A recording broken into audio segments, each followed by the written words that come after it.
Il y a combien? 6, 7.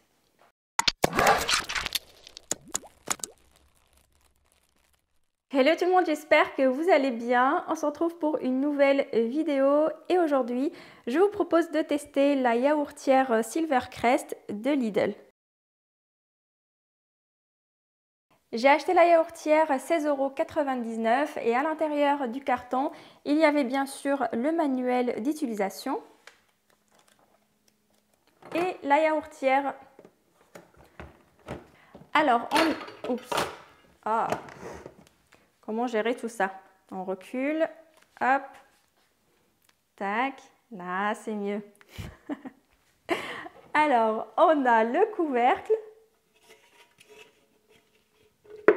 Il y a 7 pots en verre avec leur couvercle en plastique. Chaque pot a une contenance de 180 ml. On a deux repères, un repère 100 ml et un 180. Ça fait des gros pots de yaourt. Je pense que c'est pour ça qu'ils ont mis un premier repère ici. Quand je le remplis, moi jusque là, c'est vrai que ça fait un yaourt assez gros finalement. Donc si vous êtes des petits mangeurs, il vaut mieux mettre sur 100 ml ou ne pas arriver jusqu'à 180.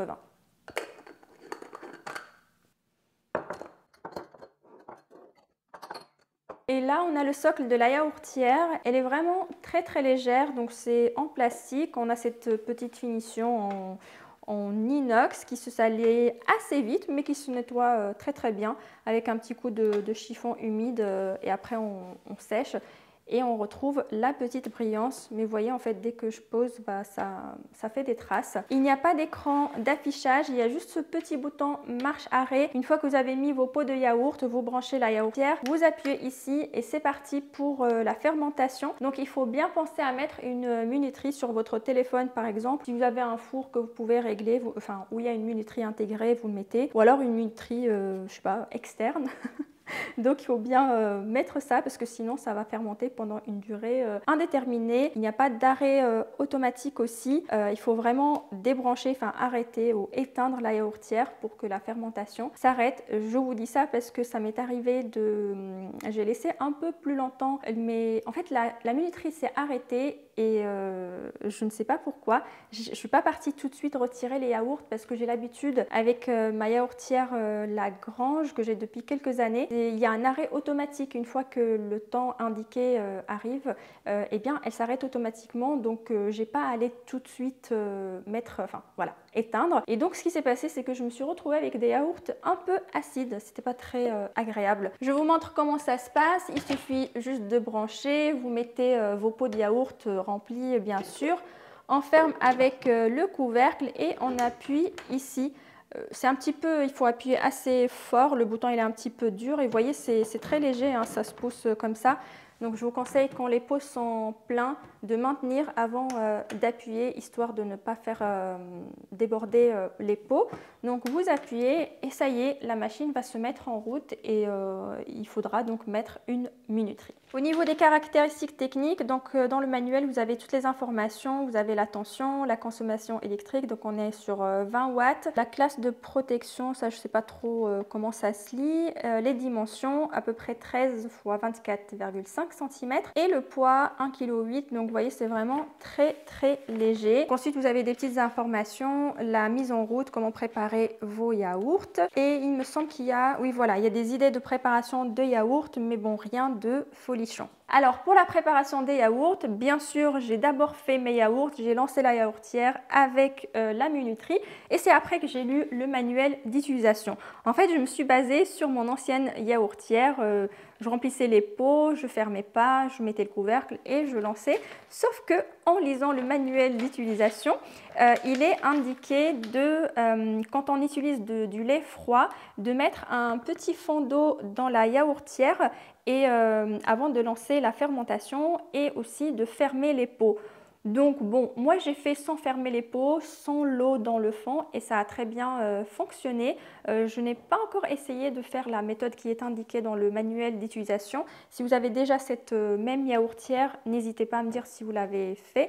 Mais en tout cas, le résultat, vous allez voir, il est plutôt pas mal. Après, il y a des petites astuces aussi dans le manuel pour bien réussir les yaourts, à savoir ajouter environ 2 cuillères à café de lait en poudre. Ça permet de bien épaissir les yaourts.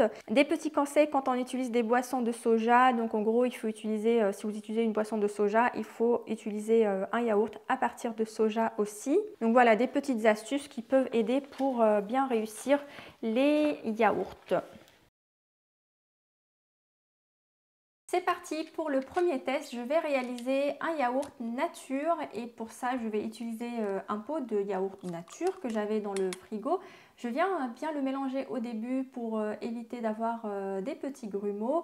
Et ensuite, j'ajoute petit à petit le lait et c'est tout, je n'ajoute rien. C'est vraiment nature à 100%. Mais par contre, vous pouvez ajouter les arômes de votre choix, par exemple de la vanille, du sucre vanillé. Vous pouvez mettre aussi du sucre roux. Vous pouvez le sucrer aussi avec peut-être du miel, du sirop d'érable ou du sirop d'agave. Ça dépend du goût de chacun.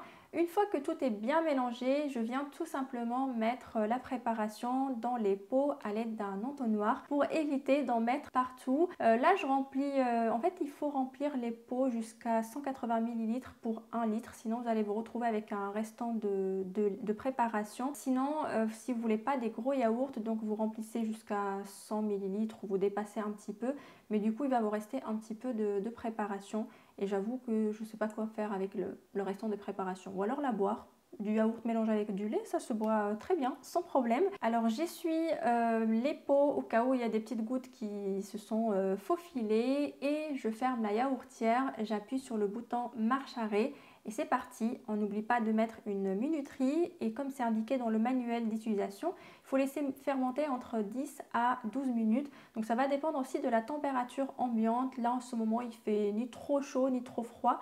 Donc j'ai laissé à peu près 10 heures et là vous voyez c'est assez ferme déjà. Je ne mélange pas trop, on ne sait jamais. Donc là je vais tout simplement fermer les pots et je vais les mettre au frigo pour toute une nuit ou alors minimum 4 heures pour que les yaourts figent bien avant de pouvoir les déguster.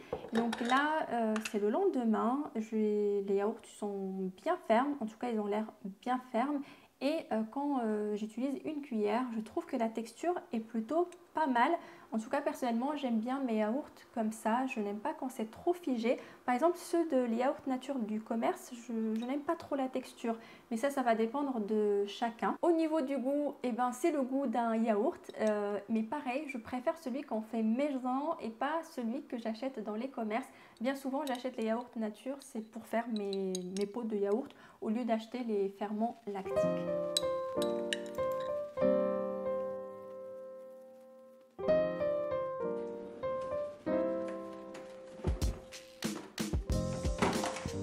Là, je vais préparer un yaourt végétal à base de boisson de soja. Donc dans le bol, j'ai mis mon yaourt au soja. Je viens bien mélanger pour retirer les grumeaux et ensuite j'ajoute le lait. On mélange bien. Pour cette recette, je vais mettre un petit peu de vanille. Vous pouvez mettre les arômes de votre choix ou laisser votre yaourt complètement nature. Moi, en général, je laisse toujours nature et après, chacun ajoute ce qu'il veut en fonction de son goût, en fonction de nos envies du moment. Et puis, je ne sais pas comment j'ai eu l'idée. En fait, j'avais des spéculoos dans mon tiroir et je me suis dit, tiens, et si je rajoutais des spéculoos, ça ferait comme un dessert. Donc, j'ai tout simplement concassé les spéculoos et ensuite, je les ai mis dans le fond de mes pots avant d'ajouter la préparation à l'aide d'un entonnoir.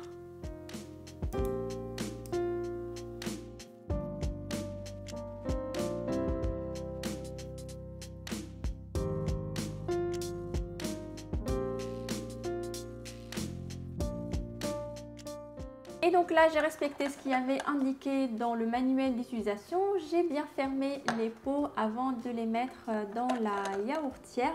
Et après, c'est parti pour une fermentation. Alors, j'ai laissé à peu près 9h30 ou 10h. En fait, à partir de 8h, j'ai un petit peu bougé la yaourtière et j'ai vu que c'était déjà assez figé. Donc, je n'ai pas voulu les laisser trop parce que j'avais peur que ça devienne acide.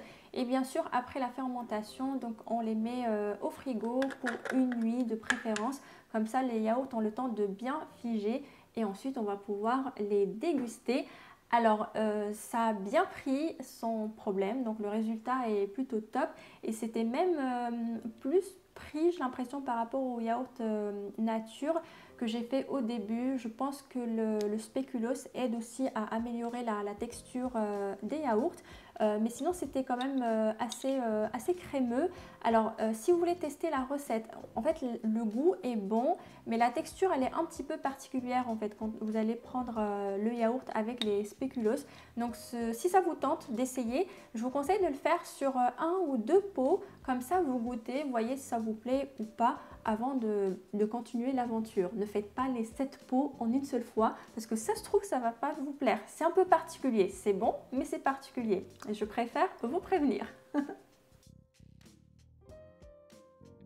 En conclusion, je trouve que l'appareil fait bien son travail. Franchement, le résultat est top. En tout cas, en ce qui me concerne, la texture obtenue me convient très bien. C'est comme ça que j'aime mes yaourts. Après, pour améliorer peut-être la texture, je sais qu'il y a des personnes qui aiment beaucoup les yaourts qui sont bien figés, etc. et qui ressemblent presque à ceux du commerce, même si en général, on ne peut pas vraiment obtenir à 100% comme ceux du commerce.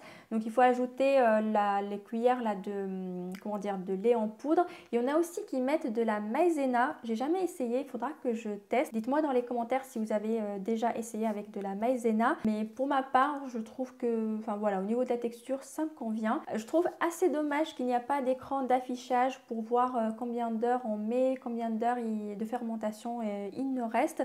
Et puis qu'il n'y a pas d'arrêt automatique ni de sonnerie pour nous dire tiens, il est temps de retirer les yaourts. Parce que le problème, c'est que si vous laissez trop, et bien vous allez vous retrouver avec des yaourts qui peuvent être un peu acides, voire beaucoup. Moi, la seule fois où j'ai raté, enfin c'est pas que j'ai raté, c'était quand même mangeable, mais voilà, il y avait ce petit goût acide que je n'ai pas trop apprécié. Après, on peut l'atténuer avec un petit peu de sucre, un peu de miel, ça passe sans problème. Mais voilà, c'est un petit peu dommage. Après, pour le prix, on peut pas trop lui demander. Donc, à voir comment ça tient dans le temps. Est-ce que c'est un produit qui dure assez longtemps ou est-ce qu'au bout de quelques utilisations, il n'y a plus rien.